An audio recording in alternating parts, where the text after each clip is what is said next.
as you've already seen in a recent list of mine, there are many misconceptions about psychology. Some have taken such a stronghold that even many students of psychology believe them. Here are 10 more examples of common misconceptions in psychology. Number 10, there is only one type of amnesia. Many people are only familiar with the popular culture version of amnesia, whereby some forget their past but can remember new things with no trouble. This is indeed a real condition, and it is known as retrograde amnesia. Of course, this is indeed a real condition. I'm sorry. Right. Of course, the movies in which someone gets a bump on the head, forgets everything, and then remembers it later with another bump are absurd.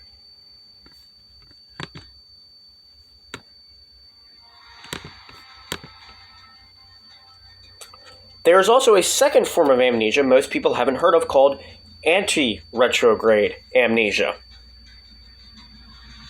And this one is arguably much worse than the first one. If you're struck by an anterograde amnesia, you'll be able to remember your past, but you won't be able to form any new long-term memories. Number 9. Dreams play an important role in psychological counseling. Some people believe that dreams are a valid way of understanding people's problems and that they are therefore used regularly in therapy, but this is not the case. This particular misconception has been propagated mostly by movies and television, which often show the fictional therapist lying their client down on the couch and asking him about his dreams. It's important to note that dreams supposedly had a lot to do with the unconscious, according to Freud's theories, and were very important. Many of Freud's theories relating to dreams involving very young children, but more recent research shows that dreams in younger children have very little detail or subtext. Freud contributed greatly to psychology, but is generally agreed that his theories about human sexuality and dreams are total nonsense. Number 8, you should not comfort babies too much when they cry. This one is a bit controversial. There are a few contrasting opinions on it, to say the least. Some self-help authors have come up with the idea that parents should simply let their baby howl away. Most researchers, however, don't think that comforting a baby will bring it any harm. Some studies have even shown that ignoring a crying baby could well have detrimental effects. Importantly, some researchers have found that at least during the first few months of his or her life, you should always console a crying baby. Number 7, it's possible to multitask. According to a math teacher I once had, it's actually scientifically impossible. For some reason, people love to brag about how good they are at multitasking, as though it were really an important skill. The truth is that multitasking is not and has never been real. You cannot carry out 2 tasks that require a degree of concentration at the same time. Sure, you can switch your brain back and forth really quickly between multiple tasks, but your brain can only engage in one cognitive task at once. For every extra thing you are juggling back and forth, you are making it harder for your brain to work efficiently. The only possible exception to this would be someone with split brain syndrome, whose corpus callosum, which connects the 2 halves of the brain, is damaged or severed. In rare cases, this is done on purpose for patients who suffer from extremely bad seizures. I've actually learned a video about this. I watched a video in psychology class, AP Psych. I don't really remember the name of it, though. Unfortunately. 6, psychologists can read minds. Many psychologists report hearing this one all the time. Someone decides that they must be able to be capable of reading minds, or at least of deeply analyzing them like sort of a Jedi while staring at them from between their fingers. One psychologist trying to deal with this myth pointed out that human minds are so complex that psychologists often have trouble reading their own minds. Though psychologists are indeed skilled at understanding human behavior, this in no way means that they are capable of reading minds. Anyone who claims this faculty is no doubt trying to swindle you. Number 5, all psychologists do is talk to crazy people. I go to a psychologist and I'm not crazy. Many people get this impression that anyone who works in psychology spends most of their time talking to crazy people, and that most of this talking involves some form of therapy, usually centered on dreams. But this a fundamental misconception. For starters, there are a huge number of fields in psychology that don't involve talking to crazy people at all, and most psychologists work in these fields. Another basic misconception is that anyone who has a degree in psychology can actually perform counseling. The truth is, a bachelor's is not enough. Only a couple of states allow you to perform counseling without a doctorate. Delaware is one of them. My psychiatrist isn't a doctor. Number 4, schizophrenics have multiple personalities. This is another one that just does not want to die, probably thanks in large to the film Psycho.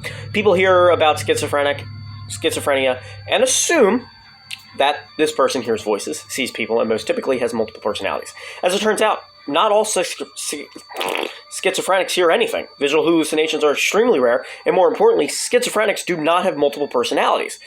There is a specific disorder for multiple personalities called dissociative identity disorder.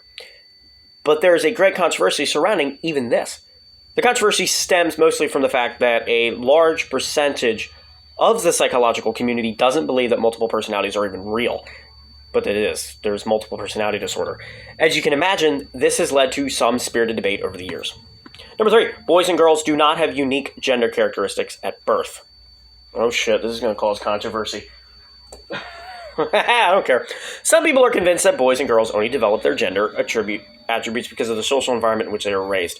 Others take the opposite extreme, arguing that gender differences are based entirely on genetics, which they are. As you probably imagine, both of these sides are completely incorrect. Men and women are obviously different, though it must be stressed not unequal, with different physical characteristics and different hormonal balances affecting their inclinations and behavior. Of course, environment is always going to play a role too. There's no doubt that society's expectations play an important role in the behavior of female versus the behavior of a male. I just want to point out that I am reading from an article. Please do not shoot the messenger.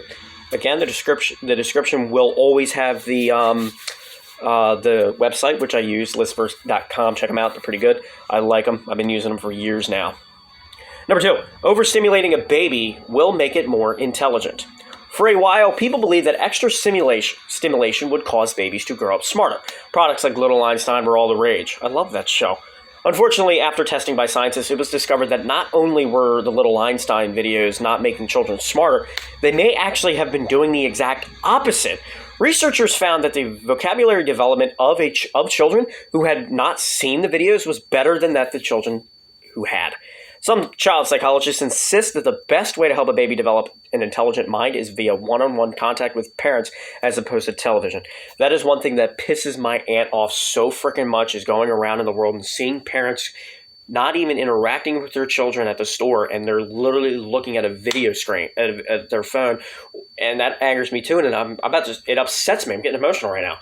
It's upsetting. And number 1, counselors, psychologists, and psychiatrists. There are several misconceptions here in regards to what a counselor is, what a psychologist is, and what a psychiatrist is. It would take too long to explain what they are not. There's a lot of misinformation to dig through, though, after all. So we will content ourselves with explaining what they are. To begin with, a counselor, as seen in many schools, for example, is not necessarily a psychiatrist. In some states, often provided you have a master's degree associated with social work of some kind, you're eligible to perform counseling. Psychologists are people who have a doctoral degree in psychology. Many of them do not perform counseling at all, but they are qualified to do so if they wish. Okay, so my therapist is a counselor, not a psychiatrist. Okay, I get it. Psychiatry usually requires several extra years of study upon becoming a psychologist. Psychiatrists are basically medical doctors who are trained and certified to prescribe drugs to deal with mental health problems, and they don't usually perform counseling. All right, everybody, I want to thank you all for watching this video. If you did, hit that like button down below. This is by www.listverse.com. The author is Gregory Myers, and it has been fact-checked by Matt Hayes. Check them out. Check this website out. And as always, I will see you in the next video. Bye now.